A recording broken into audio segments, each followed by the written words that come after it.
Welcome back to Midday Live on TV3. Time now to do business, and we start from the House of Legislature, where Parliament has approved 3 budgetary support loans amidst protest from the minority side, who argued that excessive borrowing by government could collapse the economy. The loans were a financing agreement between government and the International Development Association for an amount of $150 million to support microeconomic stability for competitiveness and growth development policy financing, and an agreement between government and the African Development Fund for an amount of $56.80 million to support the public financial management and private sector competitiveness support program. The other one was a $17,310,000 loan to co-finance multi-donor budget support program.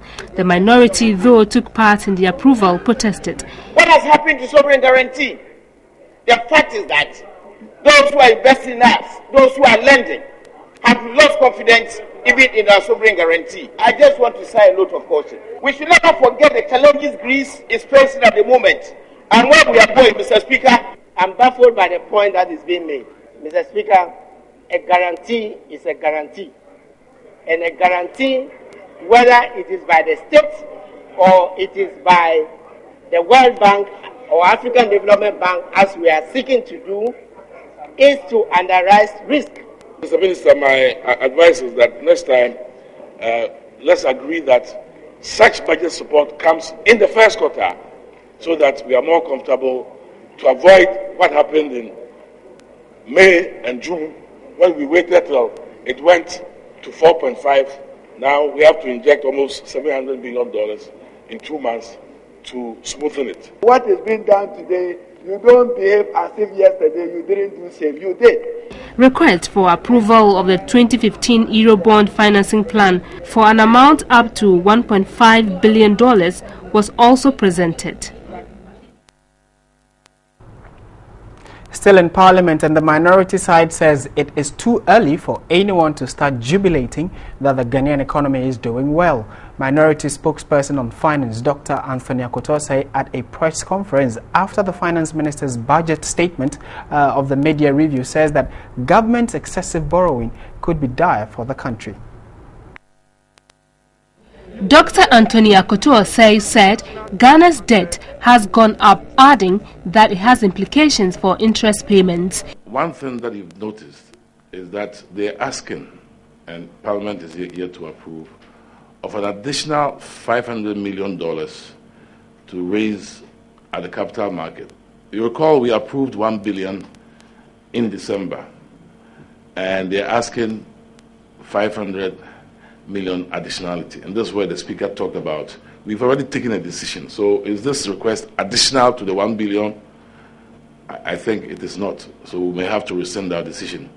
But essentially what they are going to use that money for, they want to repay the 2017 bond as early as possible. Why, I don't know. He indicated an attempt to increase levies on petroleum products.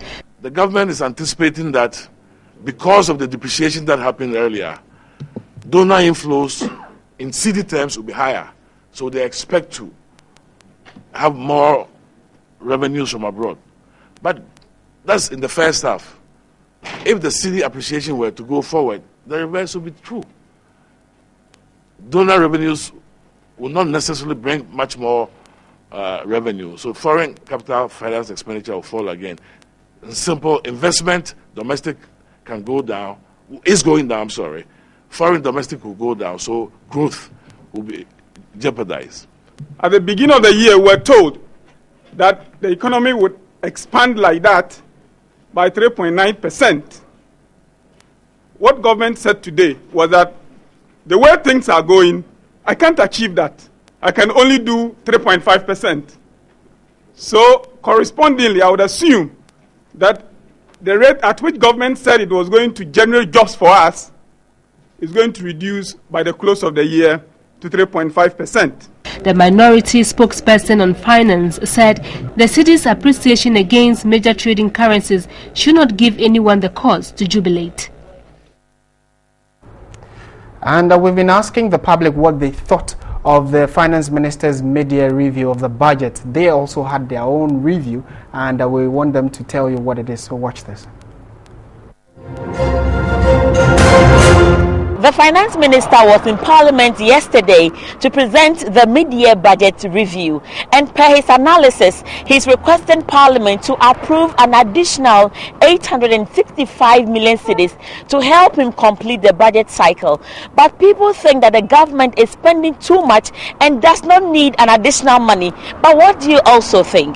The borrowing is now becoming too much. I will always go with cutting out expenses so that at least we can minimize our expenditure. If you have been given and you have not at least given accounted for, why do you ask for more? So they should account for what has been given rather than to go in for other more expenses to incur. I don't think we need any additional money to add it to our oaths.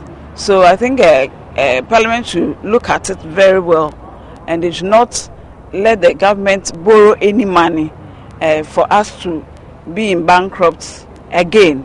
I think Parliament should approve it.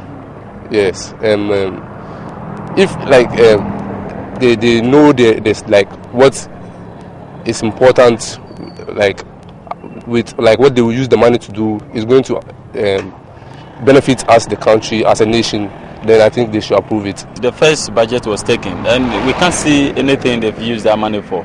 Because if you tell somebody you want to spend this amount of money for something, you should be able to use the money wisely to do the thing. When the person see the thing, okay, you are using the money well, then if you request for another one, I can go ahead and give you. But we don't see anything the government is doing, and they are requesting for another one. I think that one, it will not help us. So I disagree with that. I don't think they need that amount of money. There are people who always in this country, like Oyo Men, some other corporation, where they should go for those monies and use it to help the country.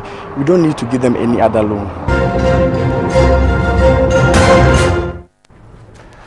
In other business news, Tullow, Ghana has flared 1,500 million standard feet of gas since the breakdown of the FPSO on July 3. According to the Director of Oil and Gas at the Environmental Protection Agency, Kojo Ajemfor Efunam, it is prudent to reduce oil production in order to decrease the flaring of gas from the Jubilee field. The Director of Oil and Gas at the Environmental Protection Agency, Kojo Agbeno Efunam, said EPA has permitted Tullow to flare gas due to the breakdown of the compressor on the FPSO. As at 3rd July, they started flaring. Daily, we are looking at 75 million standard cubic feet. Tullow Oil Ghana last year was given permission by the EPA to flare 500 million standard cubic feet of gas per month between June and October. This was due to the delay of the completion of the Ituabo processing plant in Takoradi. If you are having problem processing the gas and you are producing more, then that means you are going to flare more gas. So it's a kind of a balancing situation, so that the minimum amount of gas that you want to flare, that will also go with the production level for which you can flare that gas. Tullow is expected to flare 1,575 million standard cubic feet of gas within the period of 3 weeks. The Ituabo processing plant is currently not operating due to the current challenge, making it unable to supply gas to the Volta River Authority's thermal plant at Abuazi. This has resulted in the increase of power deficits from 400 to 600 megawatts. The EPA is monitoring the amount of flaring to prevent any environmental hazard. That's it for business.